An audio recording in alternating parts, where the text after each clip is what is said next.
Good morning friend, welcome to our channel home এবং happiness. আরও একটা নতুন সকালে সবাইকে জানাই গুড মর্নিং। তো সবাই জানো আমি বাপের বাড়িতে এসেছি। তো বাপের বাড়িতে মর্নিংটা একটু অন্য রকমের হয়, খুব তাড়াতাড়ি মর্নিং হয় আর কি। আর যেখানে ছোট থেকে চারিপাশটা দেখে দেখে বড় হয়েছি, তার স্নিগ্ধতা আমার মনে হয় অন্য কারোর থেকে একটু বেশিই হয়।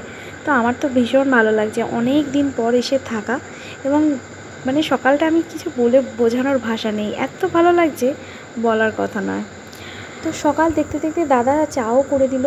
দাদার হাতে চা খেতে সকালবেলা বেশ ভালোই লাগে। তো চাটা করে দিয়ে ও এবার অফিসে বেরিয়ে যাচ্ছে খেয়ে দে।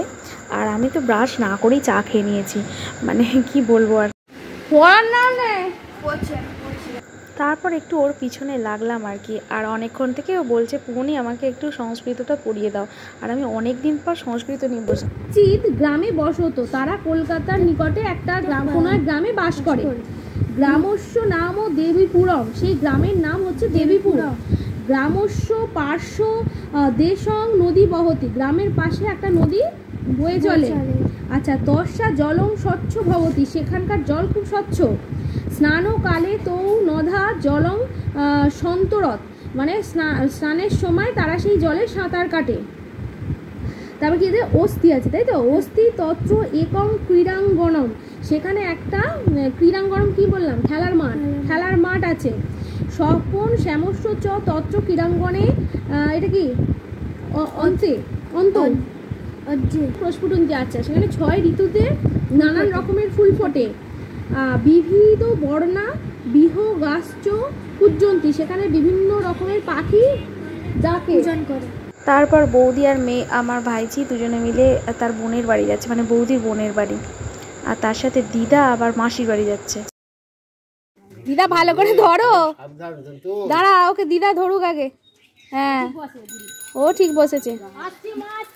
হ্যাঁ, নড়বে না একদম দিদা। তারপরেই চলে এলো আমার প্রিয় সখী। আমি আসলেই ও আসে, দুজনের পথ আলাদা হলেও মন কিন্তু আলাদা হয়নি। তারপর বিকেলবেলা আমার মায়ের সাথে একটু ঘুরে বেড়ালাম এদিক ওদিক সেদিক এইসব। আর সন্ধেবেলা গেলাম হচ্ছে শাশুমাকে সঙ্গ দিতে, মানে এদিক আর ওদিক করছি আমি, একবার বাপের বাড়ি আবার শ্বশুর বাড়ি, এরম করছি না, বাপের বাড়িতেই আছি যদিও। আর এখানে নেমন্তন্ন ছিল আমার শাশুড়ি মায়ের স্টুডেন্টের জন্মদিন, তো খাওয়ার অপেক্ষা করছি। আর অপেক্ষারত আমরা। তারপরেই দিয়ে দিল হচ্ছে মিনারেল ওয়াটারের একটা বোতল। আর তারপরে দিল মাছের চপ, স্যালাড, এইসব, ভাত, ঝুরি আলু ভাজা, ডাল। এটা তো সত্যি অন্য রকমের লাগে। তারপরে চলে এসেছিল খাসির মাংস, চাটনি, পাঁপড়, মিষ্টি, আর হচ্ছে আইসক্রিম। তারপরে আবার বাপের বাড়ি চলে এলাম। ওই যে ও আর ওয়েট করতে পারছে না, ঘুমিয়ে পড়েছে আমার ভাইজি। আর বাইরের পরিবেশটা একবার দেখো, একটু বৃষ্টি হয়েছিল, তারপরে এই অবস্থা।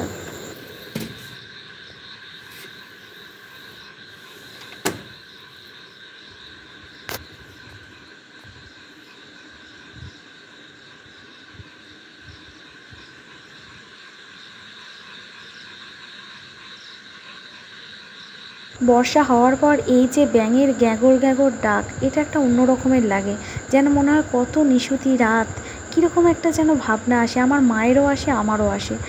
যাই হোক, তোমাদেরও শোনালাম। আর কি বলি, সবাই সুস্থ থেকো, ভালো থেকো, দেখা হচ্ছে আর একটি নতুন ব্লগে। চলো টাটা, গুড নাইট।